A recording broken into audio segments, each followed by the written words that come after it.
함께 은혜 받으실 하나님의 말씀은 출애굽기 14장 1절로부터 14절까지의 말씀입니다. 출애굽기 14장 1절로부터 14절까지 말씀입니다. 오늘 설교 제목이 하나님의 모략, 이런 제목을 붙였는데요. 우리 국어사전에 찾아보니까 모략이란 뜻이 음모, 또 계략, 이런 부정적인 의미로 모략을 얘기하고 있습니다. 그런데 성경에는 하나님을 기묘자라, 모사라, 전능하신 하나님이다, 이렇게 이사야서에 표현하고 있고요. 또 하나님의 신은 모략과 지혜의 신이다, 이렇게 표현을 하고 있습니다. 그래서 국어사전과 다르게 하나님의 모략이라고 우리가 얘기할 때는 하나님의 측량할 수 없는 지혜, 이렇게 우리가 생각을 해도 좋을 듯 합니다. 우리 출애굽기 14장 1절로부터 14절까지 제가 대표로 봉독하겠습니다. 여호와께서 모세에게 말씀하여 이르시되 이스라엘 자손에게 명령하여 돌이켜 바다와 믹돌 사이에 비하히롯 앞 곧 바알스본 맞은편 바닷가에 장막을 치게 하라. 바로가 이스라엘 자손에 대하여 말하기를 그들이 그 땅에서 멀리 떠나 광야에 갇힌 바 되었다 하리라.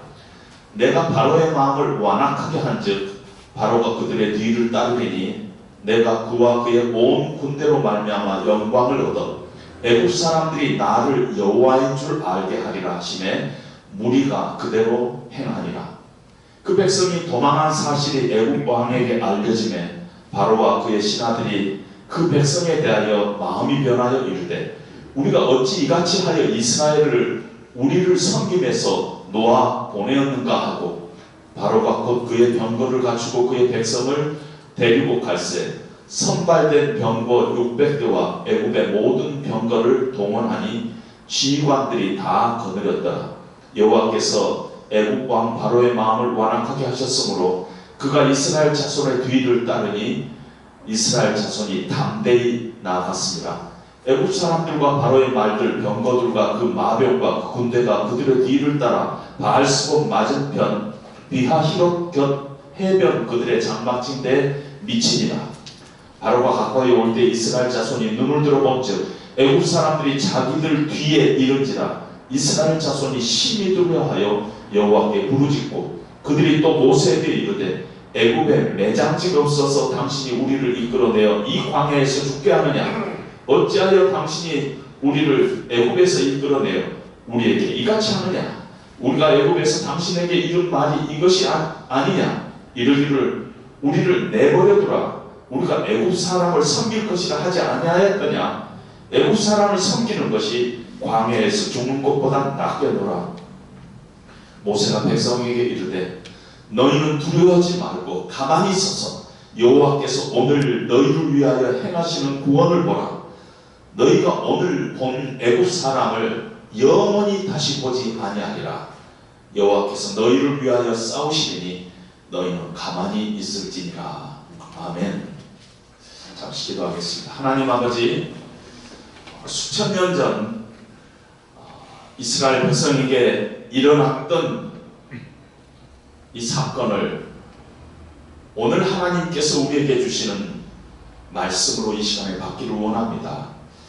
우리의 마음을 하나님께서 붙잡아 주시고 믿음의 눈을 열어주시고 이 말씀이 2021년을 살아가는 우리에게 주시는 하나님의 말씀으로 우리가 받고 거기에 순종하는 저희들 될 수 있도록 주님 은혜를 베풀어 주시옵소서. 예수님 이름으로 기도합니다. 아멘.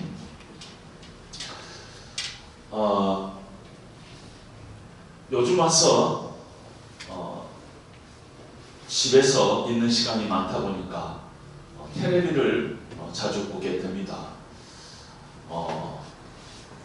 손흥민 축구를 제가 좋아하게 됐습니다. 그래서 토트넘 후스퍼의 팬이 됐습니다. 그 팀만 응원하게 됩니다. 다른 팀이 나하고 아무 상관이 없는데 손흥민이 속해 있는 팀을 계속 응원하고 있는 제 모습을 보게 됩니다. 손흥민이 이적할 가능성이 있는가?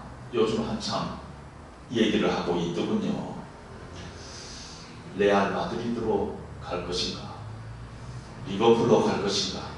맨시티로 갈 것인가? 이런 이적설이 떠오르는데 손흥민 자신은 지금 토트넘 후스퍼가 나에게 좋다고 얘기를 하지만 언젠가는 이적하지 않을까 하는 그런 생각을 하게 됩니다. 세상에서는 이렇게 소속을 바꿀 수 있습니다.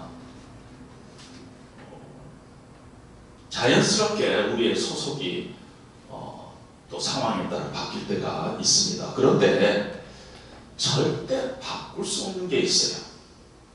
절대 양보할 수 없는 게 있는데, 그래서 우리가 싸움을 할 수밖에 없는 그런 소속이 있다는 것입니다. 이게 우리들의 이야기 속에 있습니다. 우리가 예수를 믿게 되면은 우리가 소속이 바뀝니다. 그 전에는 세상에 속해 있다가 우리가 예수를 믿고 나면은 하나님께 속한 소속을 바꾸게 됩니다. 절대 그걸 다르게 할 수가 없습니다.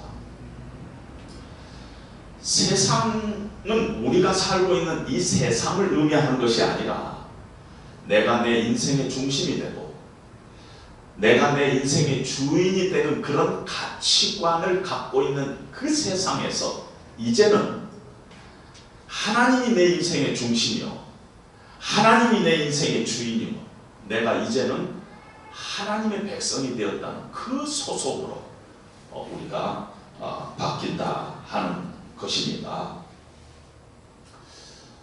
우리는 자주자주 내 인생의 주인은 나다 이렇게 생각하는 사람들이 많이 있습니다. 그런데 어떤 인간도 자기 스스로 자기가 주인일 수가 없습니다. 하나님이 없는 세상의 논리, 세상의 가치관, 세상의 철학들이 우리에게 영향을 미쳐가지고 내가 내 인생의 주인이고 내가 내 인생의 중심인 것 같지만은 사실은 세상이 우리를 붙잡고 있고 우리는 예수 안 믿을 때는 세상의 가치관 속에 우리들이 속해 있다, 그렇게 얘기할 수가 있습니다. 그래서 우리의 이렇게 소속이 바뀌면은 세상에 속했다가 하나님께 속하면은 갈등이 생기고 싸움이 생깁니다. 왜냐하면은 우리는 절대 같이 갈 수가 없기 때문인 것입니다. 왜냐하면 세상의 뒤에는요, 세상을 조정하는 세력이 있는데 세상 신이라는 게 있습니다. 그게 사탄이에요.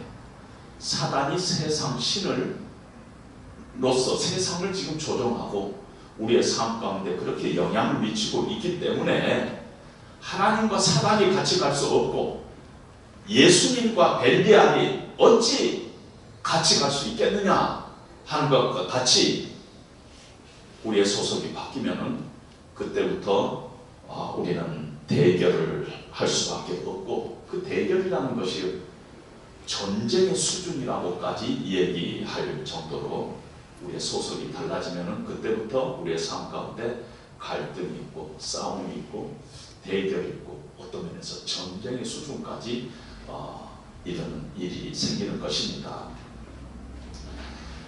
그렇기 때문에 예수를 믿는 사람의 삶에는 필연적으로 내가 원하든 내가 원하지 않든 영적인 전쟁 속으로 우리가 들어갈 수밖에 없다는 것입니다.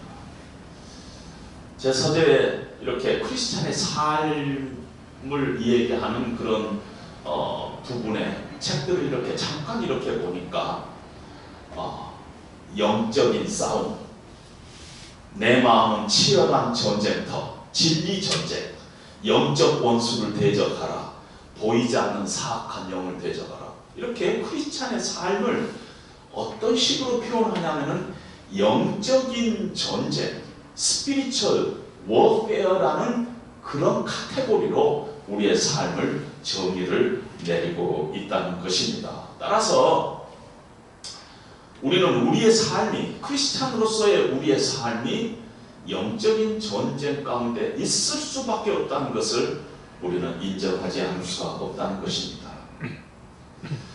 영적인 전쟁을 생각하면서 우리가 기본적으로 생각해야 될 것이, 기본적으로 또 우리가 기억해야 될 것이 우리의 상대방, 우리가 싸우는 상대방, 우리의 상대방의 당사자인 사단에 대해서 우리가 좀 알아야 될 필요가 있습니다. 사단은 굉장히 집요합니다. 대충대충 하지 않아요. 우리를 무너뜨리고 우리를 파괴하기 위해서 굉장히 집요합니다. 하루도 빠지지 않고 밤낮 우리를 무너뜨리기 위해서 여러 가지 방법으로 우리를 공격합니다. 사단은 아주 집요하다는 것입니다. 제가 미국에서 살 때요, 그 지역에서 좀 한 몇 시간 떨어진 데 브랜선이라는 아주 관광지가 있습니다. 근데 그 브랜선 관광지에 큰 극장이 있는데 거기서 거의 1년 내내 연극을 합니다. 그 연극의 제목이 프라미스라는 연극을 하는데요. 제가 그 손님들이 오시면은 같이 가서 꼭 그 프라미스라는 연극을 보는데 그 연극이 참 특별합니다.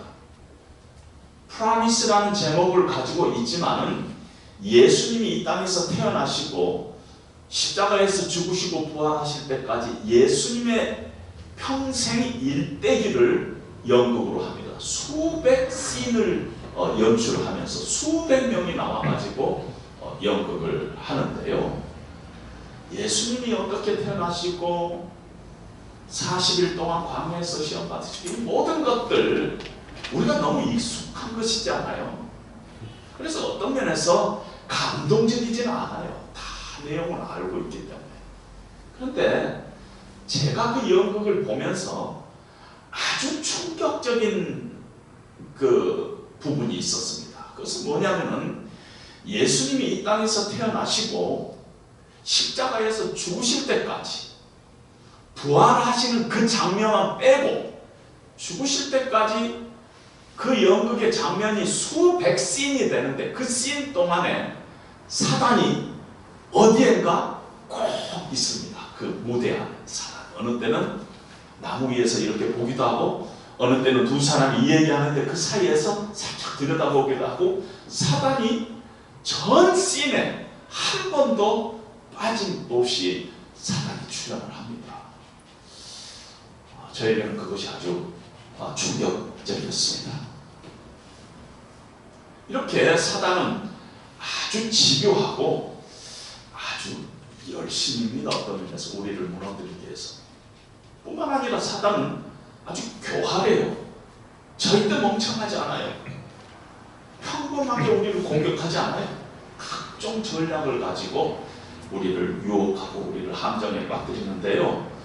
어느 때는 이게 사단이 한 것 같지가 않아요. 우리들 두 사람 사이에서 무슨 오해가 생겨서 이런 일이 생겼구나 할 정도로 뒤에서 숨어서 아주 교활하게 우리를 무너뜨리는 그런 교활함을 갖고 있습니다. 사단은 이렇게 우리를 무너뜨리기 위해서 열심히고 집요하고 아주 교활합니다. 그럼 사단과 이렇게 싸우는 하나님에 대해서도 우리가 기억할 게 있습니다. 하나님은요 아주 집념이 강하신 분이신데 사단의 집요함보다도 훨씬 더 집요한 집념을 하나님께서는 우리의 영적인 전쟁 가운데 있을 때 하나님께서 그런 집념을 가지고 그 영적인 전쟁을 관여를 하십니다. 우리를 무너뜨리기 위해서 사단이 아주 굉장한 열심을 가지고 우리를 무너뜨리는데 하나님은 사단보다 더한 열심을 가지고 이 전쟁에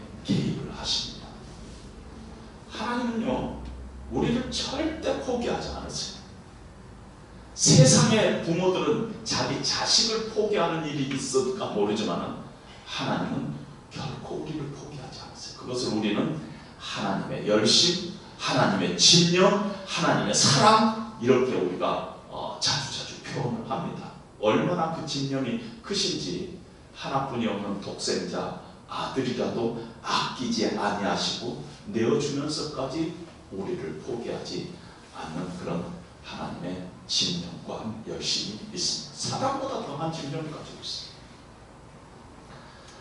사단은요, 우리를 무너뜨리기 위해서 아주 교활한 전략을 쓰는데 하나님도요, 아주 우리가 상상할 수 없는 그런 높은 수준의 모략을 갖고 있습니다. 사단의 교활함보다도 훨씬 더 오묘하고 훨씬 더 깊은 하나님의 전략, 하나님의 모략이 있다는 것입니다. 오늘 우리가 읽은 본문 주변을 보면요, 죽음의 사자가 애굽 전역에 처음 난 초태생을 죽이는 10번째 재앙이 있는 밤에 이스라엘 백성은 어린 양의 피를 좌우 문설주와 인방에 바르라는 하나님의 그 말씀을 그대로 순종한 것 때문에 죽음의 재앙을 피하게 됩니다.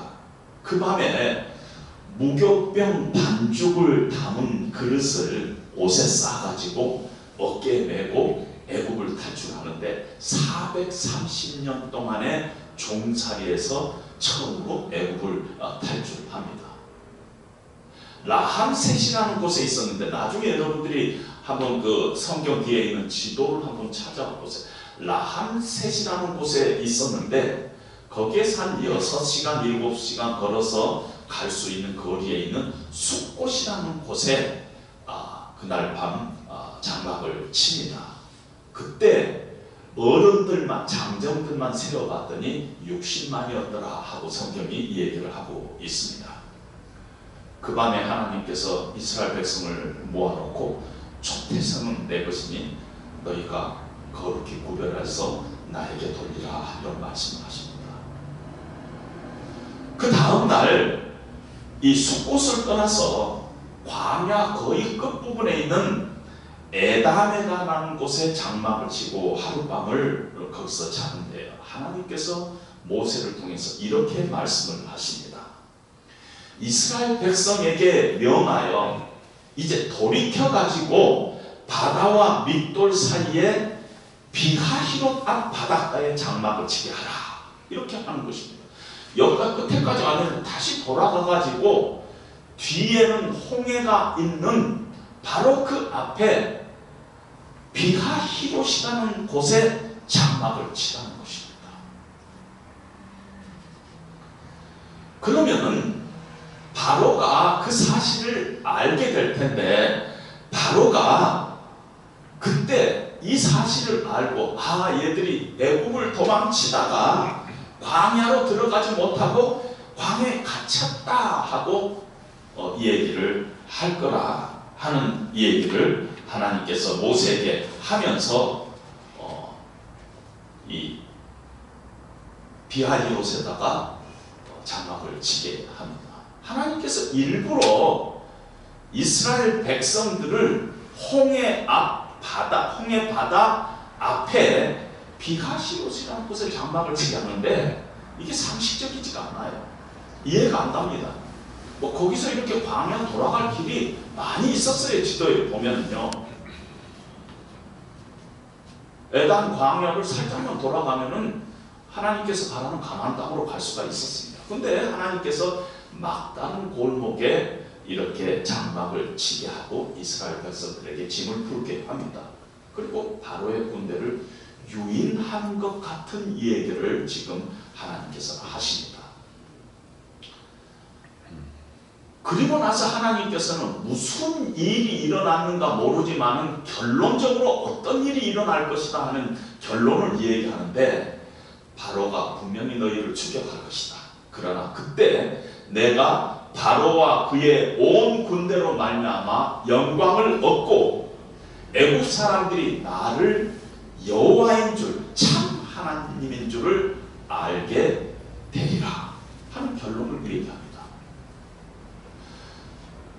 뭔가 하나님의 계획이 있는데 그 과정은 얘기하지 않고 결론적으로는 이러이러한 일들이 일어날 거라는, 하나님께서 영광을 받으시고 하나님이 진짜 참 하나님이시구나, 여호와 참 하나님이구나, 그런 일들이 세상 사람들이 하나님을 그렇게 말씀하는 그런 일들이 일어날 거라는 것입니다.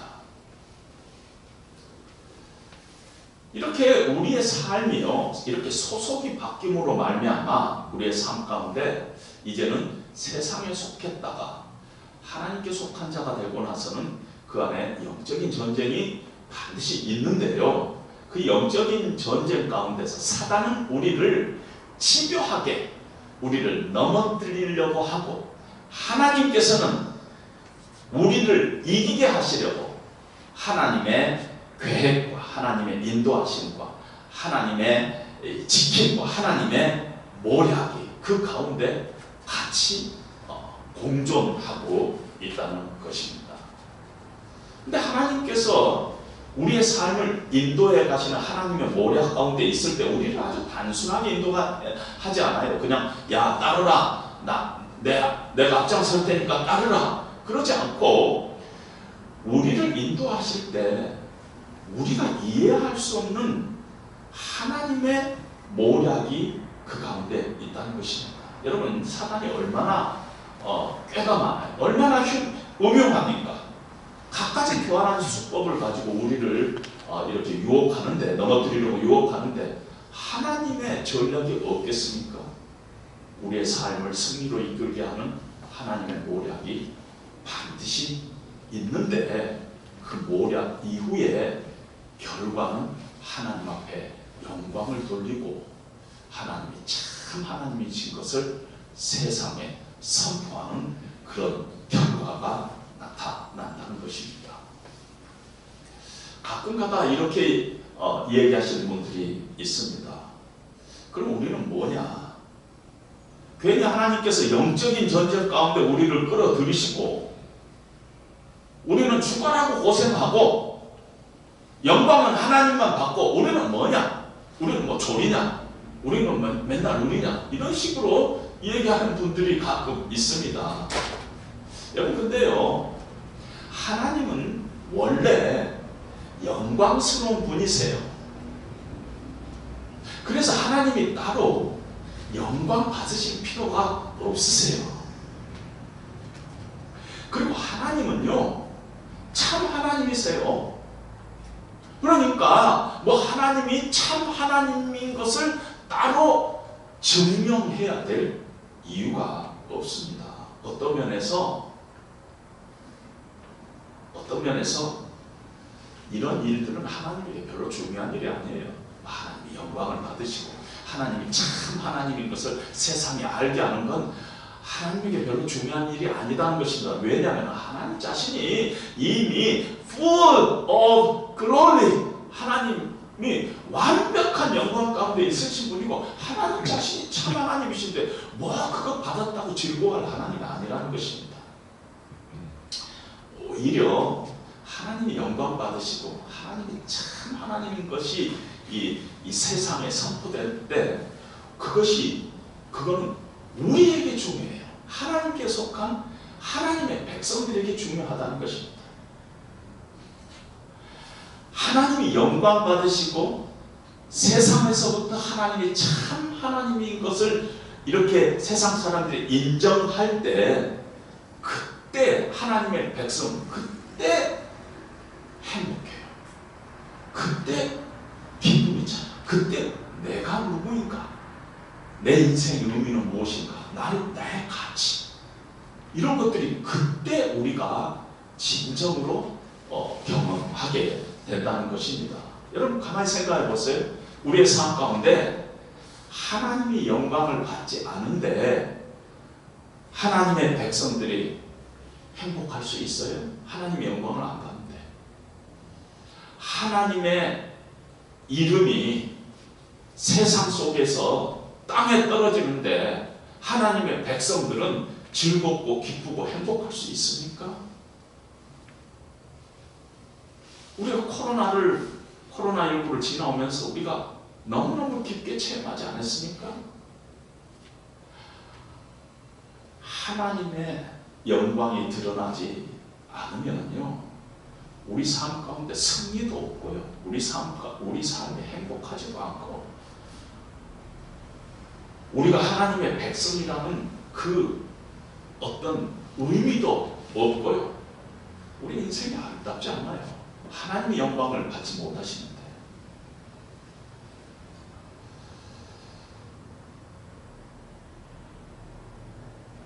예를 들면요, 우리 신앙생활 하는 동안에 우리가 어려움이 생겼어요.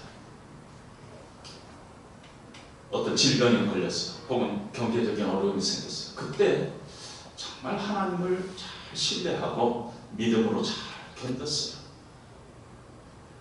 그래서 주변 사람들이, 예수 믿는 사람들이든지 예수 안 믿는 친척들이 보고, 야, 정말 믿는 사람은 달라. 하나님 살아계신 것 같아. 이렇게 이야기할 때 정말 우리의 믿음의 확신이 더 세지면서 하나님을 더 소망하면서 우리가 하나님의 백성이라는 그런 기쁨 가운데 우리가 살아갈 수 있지 않습니까? 누가 행복해요? 하나님이 행복해요? 아니면 우리들이 하나님의 영광이 드러나고 하나님의 이름이 세상 사람들 가운데 참 하나님이다, 기독교가 믿는 하나님이 참 하나님이다, 이렇게 인정을 받을 때 우리에게 좋은 일이 된다는 것입니다. 그렇기 때문에 하나님을 위해서가 아니라 우리를 위해서라도 하나님의 계획과 하나님의 뜻과 하나님의 모략은 반드시 우리의 삶 가운데 이루어져야 한다는 것입니다.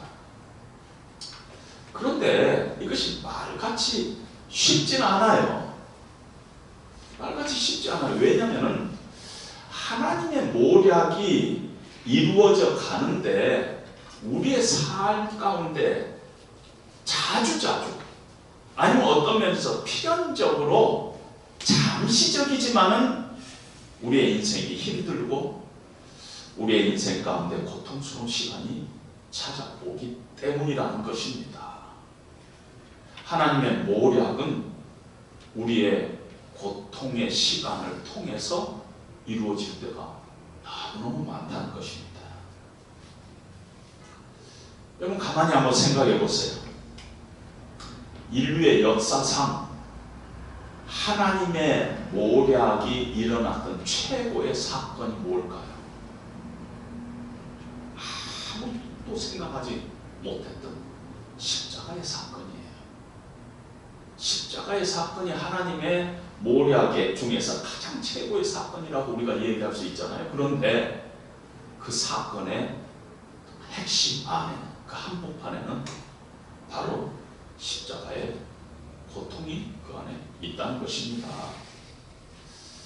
하나님의 모략이 우리의 삶 가운데 이루어지면서 우리의 삶 가운데 그것이 어느 때는 질병으로 나타나기도 하고, 하나님의 모략, 하나님께서 하나님의 모략을 우리의 삶 가운데 이루어가는데 때로는 우리의 삶 가운데 경제적인 어려움이라는 것을 통해서 이루어가기도 하고, 때로는 관계의 고통 가운데 하나님께서 우리를 허락하게 할 때도 있습니다.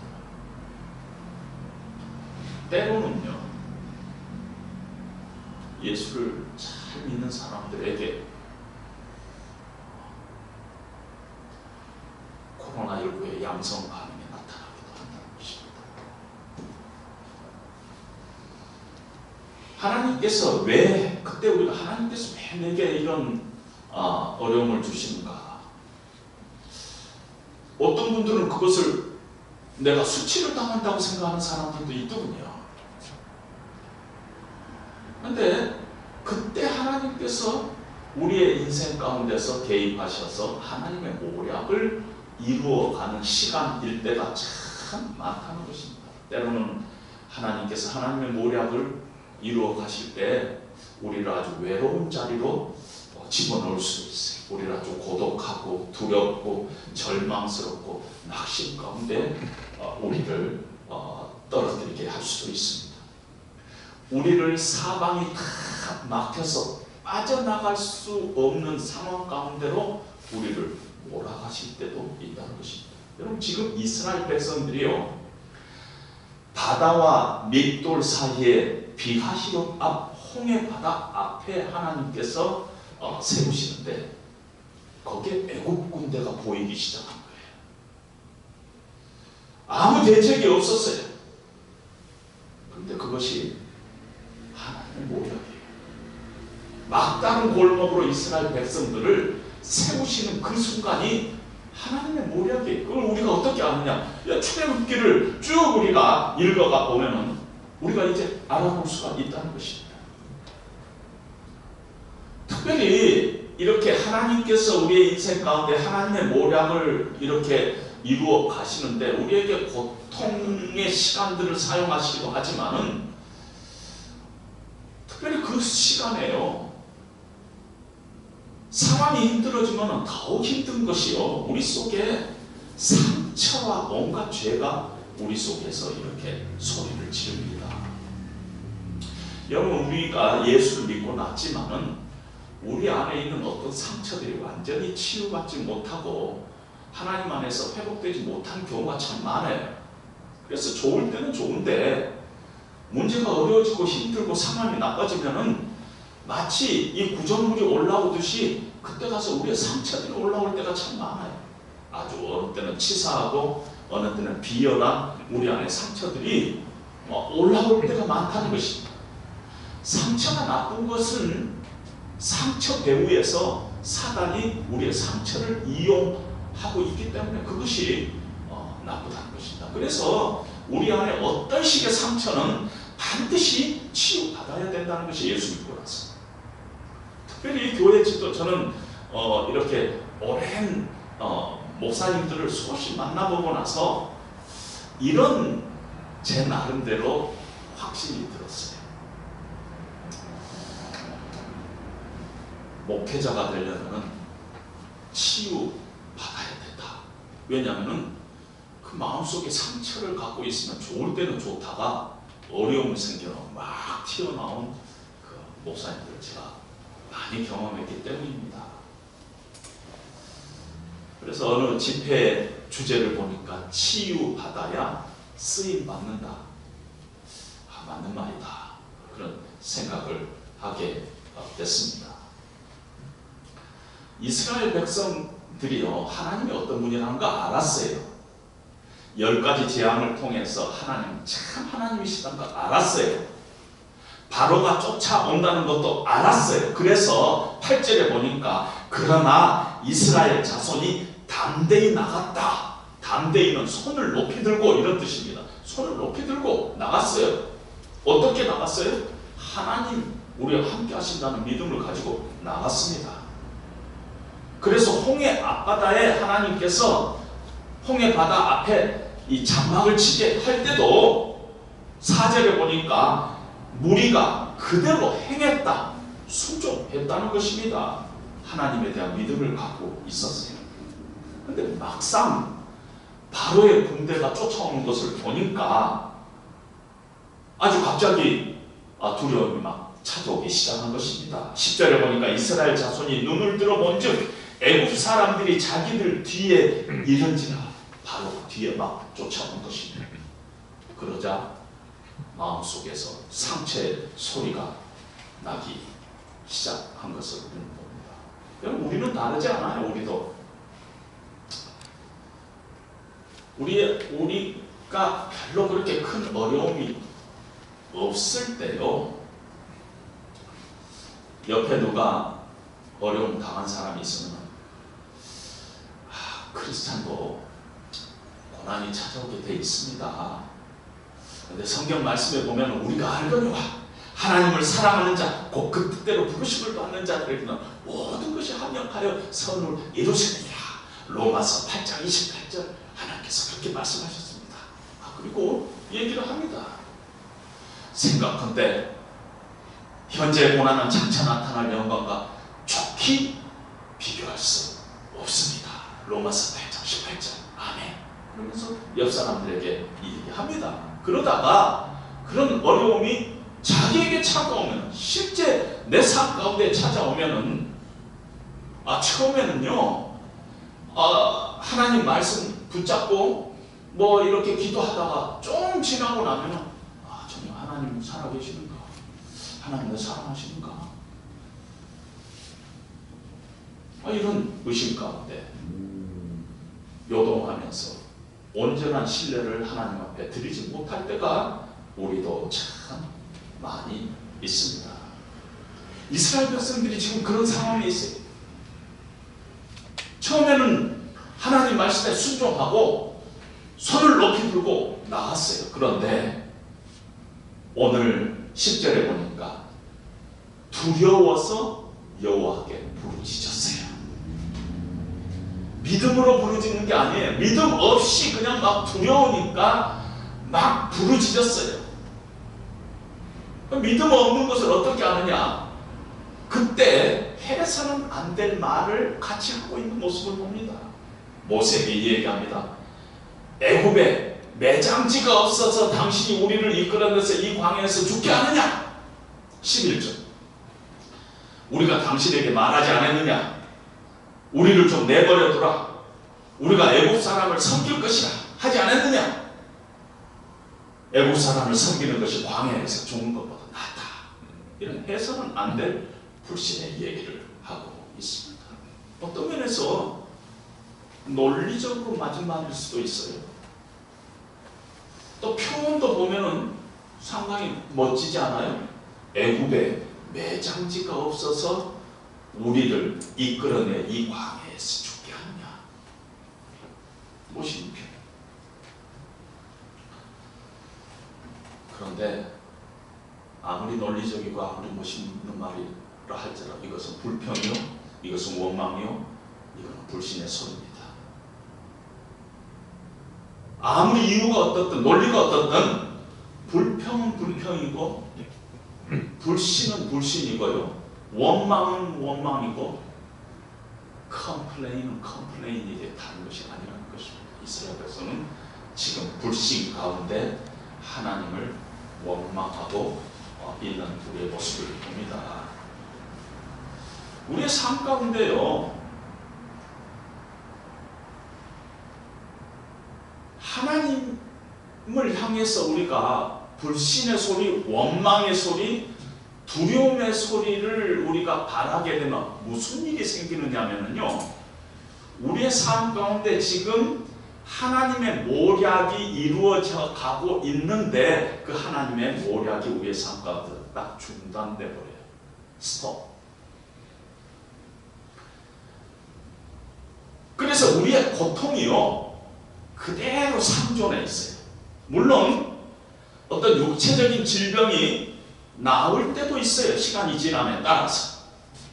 그런데 성경에 보면은요, 시편에 보면 그들의 요구하는 것을 하나님께서 들어주셨을지라도 그들의 영혼은 파리하게 하셨느니라.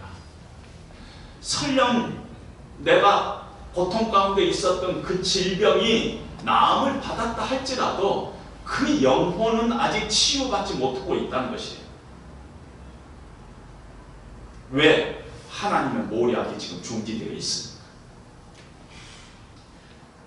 그러다 보면은요, 하나님의 백성인데 참 하나님을 믿는 기쁨도 누리지 못하고 행복도 누리지 못하고 능력도 없고 하나님의 백성이라는 의미도 잃어버리고 그냥 살아가는 것이에요. 그냥 되는 대로 살아가는 것이에요. 그냥 세상 사람들과 똑같이 살아가는 것이에요. 따라서 어떤 경우에든지 우리의 삶 가운데 하나님의 모략이 이루어져야 돼요. 그래야만이 우리가 행복할 수 있어요. 그래야만이 우리가 승리할 수 있어요. 그래야만이 우리가 하나님의 백성으로서 축복받은 인생을 살아갈 수 있다는 것입니다. 그러면 하나님의 모략이 어떻게 이루어졌느냐?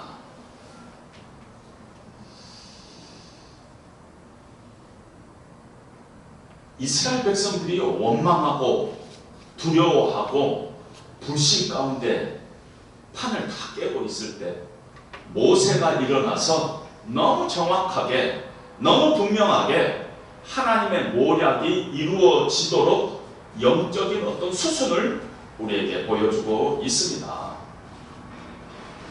여러분, 이 공동체가 흔들릴 때요, 이 원망과 불평과 이 두려움이 꼭 공동체를 휩싸입니다. 그때 그 중에 한 사람이라도 바로 서가지고 하나님의 모략이 이루어지는 그쪽으로 그들의 신앙의 믿음의 행위를 하게 되면은 그 공동체가 다시 살아납니다. 왜냐하면 하나님께서는 그 공동체를 사랑하시고 하나님께서는 그 공동체가 반드시 회복되기를 원하고 있기 때문에 한 사람의 믿음의 사람의 소리를 하나님께서 그냥 지나치지 않습니다. 가정이 흔들릴 때요, 아버지가 신앙적으로 확 찌고 있으면 가정이 나중에 다시 뿌리 내리게 됩니다. 어머니가 신앙적으로 확 찌고 있으면 그 가정은 반드시 다시 회복됩니다. 하나님의 모략의 그 가정을 통해서 이루어집니다. 어느 때는요, 그 가정 안에 자식이 믿음이 있어가지고 딱 하나님을 붙잡고 있으면은 그 자식 때문에 그 가정이 다시 하나님의 모략이 그 안에서 이루어져 가는 것을 우리는 볼 수가 있습니다. 교회도 어려움이 있을 때 교회 왜 리더십을 세웁니까? 교회 어려움이 있을 때 하나님께서 리더십을 사용하셔가지고 하나님의 모략이 이루어지는 선으로 그쪽 방향으로 리더십이 생각을 굳히면은 그 교회는 금방 다시 잠시 흔들리다가 이길 수가 있다는 것입니다. 모세가 지금 그 역할을 하고 있습니다. 모세가 보니까 너희는 두려워하지 말고 가만히 서서 여호와께서 오늘 너희를 위하여 행하시는 구원을 보라. 여호와께서 너희를 위하여 싸우시리니 너희는 가만히 있을지어다. 이 공동체 안에 하나님께서 모세를 사용해서 하나님의 모략이 이루어지는 방향으로 역사를 하고 있습니다. 하나님의 모략이 이루어지는데 두 가지 길이 있는데 첫 번째 키는요, 오늘 본문에 보니까 선포가 있어야 됩니다. 선포. 너희는 두려워하지 말고 가만히 서서 하나님을 신뢰하라. 여호와께서 너희를 위하여 싸우시리라. 오늘 본 애국 사람을 영원히 다시 보지 아니하리라. 모세가 지금 선포하고 있습니다. 하나님의 능력을, 하나님의 약속을, 하나님의 지혜를, 하나님의 모략을 신뢰하면서 믿음으로 지금 모세가 선포하고 있는 것입니다. 여러분, 우리가 자주자주 찬양을 하나님의 능력이다 이렇게 얘기합니다. 찬양의 능력이란 말을 하잖아요. 왜 찬양의 능력이란 말을 해요? 찬양 안에는요, 선포가 있기 때문에 그렇습니다. 여러분, 우리가 마음이 답답할 때, 정말 믿음이 떨어지려고 할 때 우리가 하나님 앞에 찬송을 합니다. 이 험한 세상, 내 살아갈 동안, 내 호흡 있는 동안에, 내 생명 있는 동안에 나 주를 찬양하리라. 내게 생명 주신 주님. 이것이 찬양의 선포인 것입니다. 예수의 이름으로 나는 일어서리라. 주가 주신 능력으로 나는 일어서리라. 원수가 날 향해 와도 내가 쓰러지지 않으리. 주가 주신 능력으로 내가 일어서리. 이건 그냥 노래가 아니에요. 찬송 안에 선포가 있는 것입니다.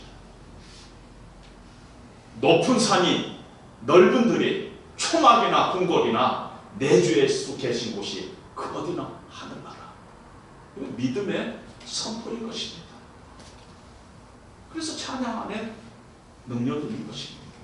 그냥 노래가 아니에요. 하나님의 능력이 함께 하시고 하나님의 모략이 우리의 심령 가운데 모락모락 이루어지는 때라는 것입니다. 그때가 찬양으로 우리 하나님 앞에 믿음의 고백을 선포할 때예요. 기도도 마찬가지예요. 기도도 선포의 능력이 있는 것입니다. 하나님의 뜻이 이 땅에서 이루어질 것을 원하나이다. 이런 기도를 할 때 우리는 모르지만은 영적인 세계 안에서 전쟁이 일어나면서 하나님의 모략이 우리의 기도를 통해서 점점 이루어져 가고 있는 것입니다. 따라서 우리는 선포해야 돼요. 우리 자신에게 자주자주 선포해야 돼요. 내 영혼아, 네가 어찌하여 낭망하고 어찌하여 불안해하는고? 넌 하나님만 바라라. 시편에 다윗이 자기 자신에게 선포하고 있는 것을 우리가 보지 않습니까? 진실된 마음을 가지고 남에게도 이 선포를 해야 합니다. 하나님께서 함께 하십니다. 주님 주시는 믿음으로 승리할 수 있습니다. 2021년 우리가 고난 가운데 있지만은 온전한 인내를 우리가 이루어가면 반드시 우리가 승리할 수 있습니다. 이런 선포를 남과 함께 진실되게 나눠야 한다는 것입니다. 마귀에게도 선포해야 됩니다. 마귀가 절망할 수 있도록 우리의 믿음의 선포를 해야 됩니다. 어떤 식으로 우리가 선포하든지 우리의 선포를 통해서 분명한 것은 하나님의 모략이 그때 이루어지고 있다는 것입니다. 두 번째로 하나님의 모략이 이루어지는 어떤 키 중에 두 번째가요. 오늘 13절, 14절에 두 번이나 이야기하고 있는데 가만히 있어. 가만히 있어. 기다리라는 것입니다. 하나님의 모략이 이루어지는데요. 기다리는 것이 얼마나 필요한지 모릅니다. 마음속에서는요. 그냥 이런 소리도 나고 저런 소리도 나고 이건 내 식으로 해결해야 될 때가 아닌가. 어느 때는 두려움의 소리도 있고 어느 때는 그냥 도망치고 소리지르고 싶은 그런 소리들이 있는데 우리가 설치면은 하나님이 가만히 있을 때가 많아요.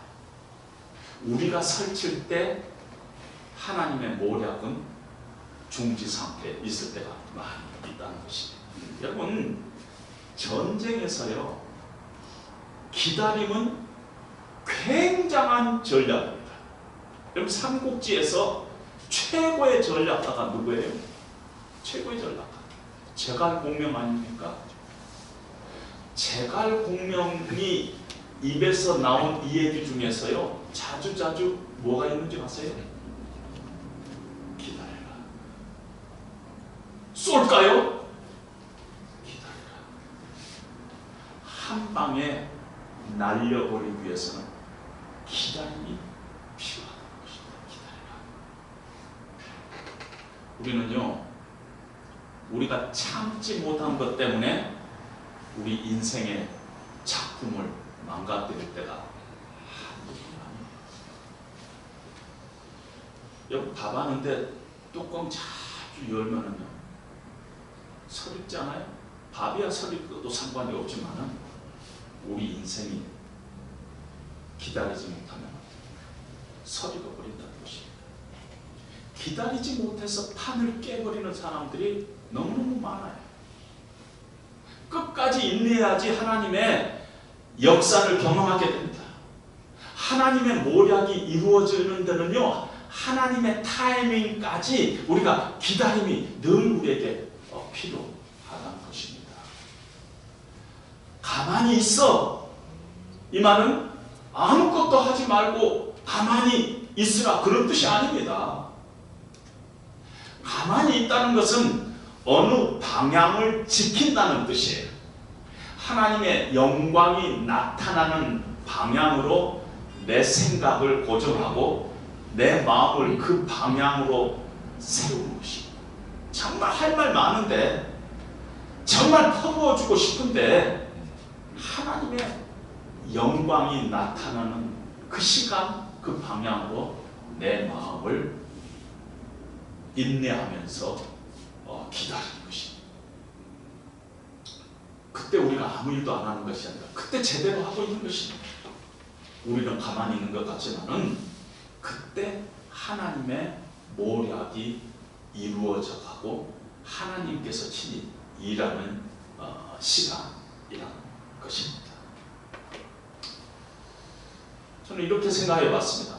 이렇게 우리의 삶 가운데 고난과 역경이 찾아올 때 하나님을 신뢰하면서 믿음의 선포를 하고 하나님의 영광이 나타나는 쪽으로, 그런 방향으로 가만히 기다리는 것, 두 가지를 합하면 뭐가 될까? 믿음, 이런 생각이 됐습니다. 그것이 바로 믿음의 행위다.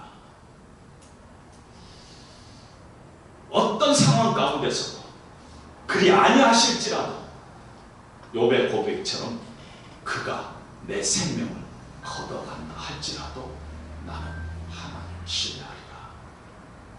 그럼 하나님을 철저하게 신뢰하면서 기다리는 그 시간을 통해서 하나님의 모략은 이루어져 가고, 끝내는 하나님의 때 하나님께서 우리에게 약속하시는 것이 뭐냐면은 13절에 보니까 애굽 사람을 다시 너희가 보지 아니하리라. 우리가 그렇게 기다리고 인내하고 우리가 하나님의 시간 동안 우리가 믿음의 고백을 하나님 앞에 드리면은 하나님의 때 하나님의 방법으로 완전히 하나님께서 해결해 주실 것을 우리에게 약속하고 있어요. 우리를 괴롭히고 우리를 힘들게 하는 그 애굽 사람을 다시는 보지 않게 하나님께서 해주리라 하는 약속을 우리에게 하고 있습니다.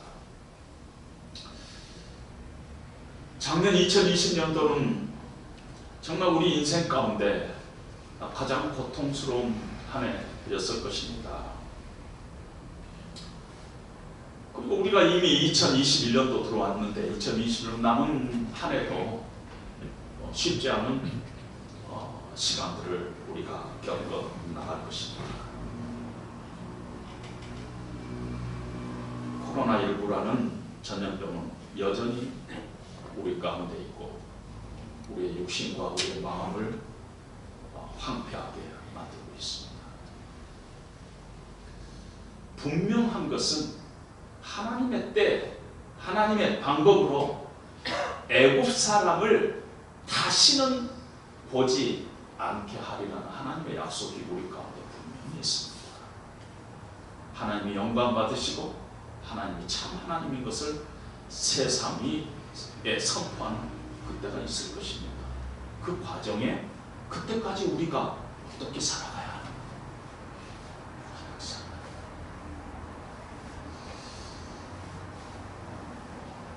아마 금년도에 우리 교회 표어가 그것을 우리에게 제시하는 것 같은 거예요. 고난 가운데 온전한 인내를 이루라. 인내라는 것은 그냥 참는 게 아니라 하나님의 선하심을 붙잡고 하나님 쪽으로 우리가 방향을, 우리의 마음의 방향을 세우면서 기다리는 것이에요. 그 인내. 믿음의 선포는 늘 우리의 삶 가운데 하면서 하나님의 선하심을 우리가 고백하면서 우리가 찬송하면서 기도하면서 하나님의 능력을 우리가 덧입으면서 우리가 남은 시간을 보내야 될 줄로 압니다. 그래서 저와 여러분들의 삶 가운데 금년도에 하나님의 모략이 이루어지는, 정말 영적으로 보이지는 않지만 우리에게 축복된 한 해가 되시기를 주님의 이름으로 부탁드립니다. 잠시 기도하겠습니다. 하나님 아버지, 우리 가운데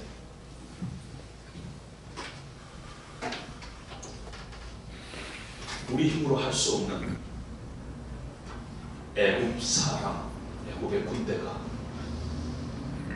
눈에 보입니다. 2021년도 우리의 남은 기간 동안 여전히 우리는 하나님을 신뢰하고 믿음으로 하나님의 선하심과 그 능력과 하나님의 모략이 우리 가운데 이루어져 가고 있음을 늘 고백하면서 온전한 인내를 이루어가는 그냥 한 해가 될 수 있도록 주님을 붙잡아 주시옵소서. 그래서 우리 눈에는 보이지 않지만 하나님의 모략이 우리의 삶 한복판에서 한 단계 이루어지는 것을 믿음의 눈으로 바라보면서 우리가 하나님 앞에 찬송과 영광을 돌리는 그런 저희들 될 수 있도록 주님 붙잡아 주시옵소서. 예수님 이름으로 기도합니다. 아멘.